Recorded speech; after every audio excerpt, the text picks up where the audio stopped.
Radhe Radhe friends, आज की video में हम उत्पन्ना एकादशी की व्रत कथा सुनेंगे और साथ ही साथ व्रत का जो महत्व है उसके बारे में सुनेंगे। तो चलिए फ्रेंड्स शुरू करते हैं। तो धार्मिक मान्यताओं के अनुसार मार्गशीर्ष मास के कृष्ण पक्ष की 11 को माता एकादशी प्रकट हुई थी और माता एकादशी की उत्पत्ति होने से ही इसे उत्पन्ना एकादशी कहा जाता है। इसी कारण उत्पन्ना एकादशी के दिन से ही एकादशी व्रत का अनुष्ठान किया जाता है। उत्पन्ना एकादशी में श्री हरि की पूजा करने से जीवन में शुभ फलों की प्राप्ति होती है और सभी पापों का नाश होता है। उत्पन्ना एकादशी के दिन इसके व्रत तथा पाठ करना जरूरी होता है। ऐसा मान्यता है कि व्रत तथा पाठ पढ़ने से उत्पन्ना एकादशी के व्रत का पूर्ण फल मिलता है। साथ ही उत्पन्ना एकादशी की व्रत का पाठ करने से पूजा सफल होती है और श्री हरि विष्णु जी प्रसन्न होते हैं। ऐसे में तो अब एकादशी की व्रत कथा हम सुन लेंगे। तो हाथ में आप थोड़े से फूल या अक्षत ले लें और अब एकादशी की व्रत कथा सुनेंगे।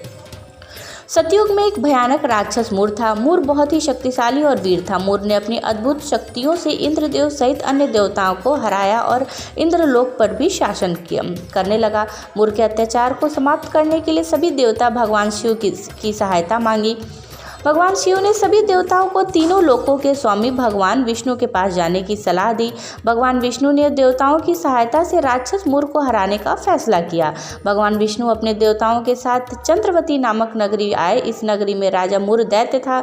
भगवान श्री हरि विष्णु की एक ओर थे और राक्षस मूर दूसरी ओर अपनी पूरी सेना के साथ युद्ध करने को तैयार था। पौराणिक कथा के मुताबिक भगवान विष्णु ने अपने दिव्य चक्र और गदा से मूर की पूरी सेना को मार डाला, लेकिन भगवान विष्णु के सभी हथियार मूर राक्षस की शक्तियों के सामने असफल रहे।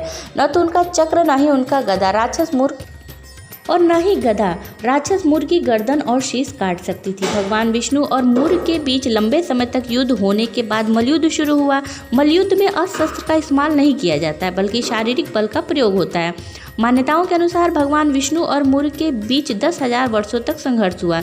युद्ध जारी रहता देख भगवान विष्णु ने युद्ध छोड़कर बद्रिकाश्रम की हेमवंती गुफा में विश्राम करने चले गए। भगवान विष्णु का पीछा करते हुए राक्षस मूर बद्रिका श्रम पहुंचा। दानव मूर ने भगवान विष्णु को शयन करते देखा और सोचा कि यह समय है कि उन पर प्रहार कर सके। तभी राक्षस मूर के अंदर ऐसी भावना का प्रतिकार करने भगवान विष्णु के दिव्य शरीर से एक शक्तिशाली कन्या प्रकट हुई। वह कन्या गौरवशाली एवं शक्तिशाली थी और भगवान विष्णु की रक्षा करने के लिए बहुत से अस्त्रों से सुसज्जित थी। भगवान विष्णु की इस दिव्य स्त्री ने मूर को युद्ध में हराया और उसके शीश काटकर उसका वध कर दिया।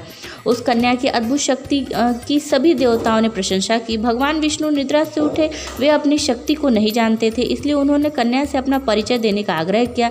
कन्या ने अपने परिचय देते हुए बताया कि वह भगवान विष्णु की योग माया से उत्पन्न हुई है।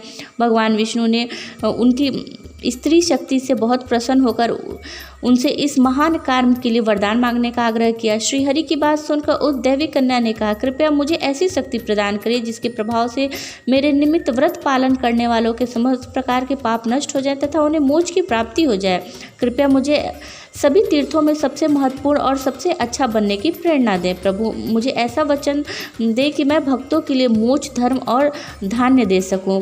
कन्या को वरदान देते हुए भगवान विष्णु ने कहा कि तुम्हारा जन्म एकादशी तिथि को हुआ है, अतः तुम समस्त लोकों में एकादशी नाम से विख्यात होगी। तुम हर युग में न केवल मनुष्य द्वारा बल्कि देवताओं द्वारा भी पूजी जाओगी। एकादशी के व्रत से अधिक कुछ मुझे किसी अन्य चीज़ की प्रसन्नता नहीं होगी। तुम्हारे अनुयायी सभी संसारिक सुखों का आनंद प्राप्त लेकर अंत में मोक्ष को प्राप्ति होंगी। तो फ्रेंड्स, इस तरह कहानी पूर्ण हुई और आप जो भी चावल और अक्षत है श्री हरि के चरणों में छोड़ दीजिए।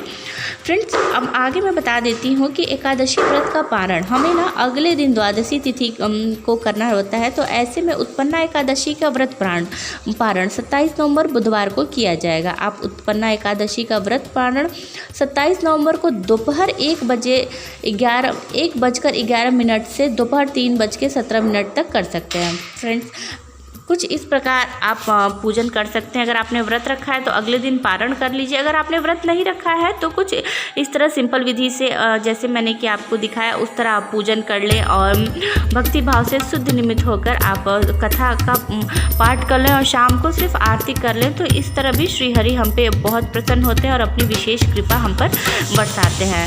फ्रेंड्स, आज की वीडियो आपको कैसी लगी मुझे कमेंट करके ज़रूर बताइएगा। और फ्रेंड्स, आज की मेहनत आपको थोड़ी भी अच्छी लगी हो तो प्लीज़ मेरे चैनल को लाइक, शेयर और कमेंट ज़रूर करिएगा। और जो भी प्रश्न हो फ्रेंड्स, आप कमेंट पे पूछ सकते हैं। मिलते हैं नेक्स्ट वीडियो में। राधे राधे फ्रेंड्स।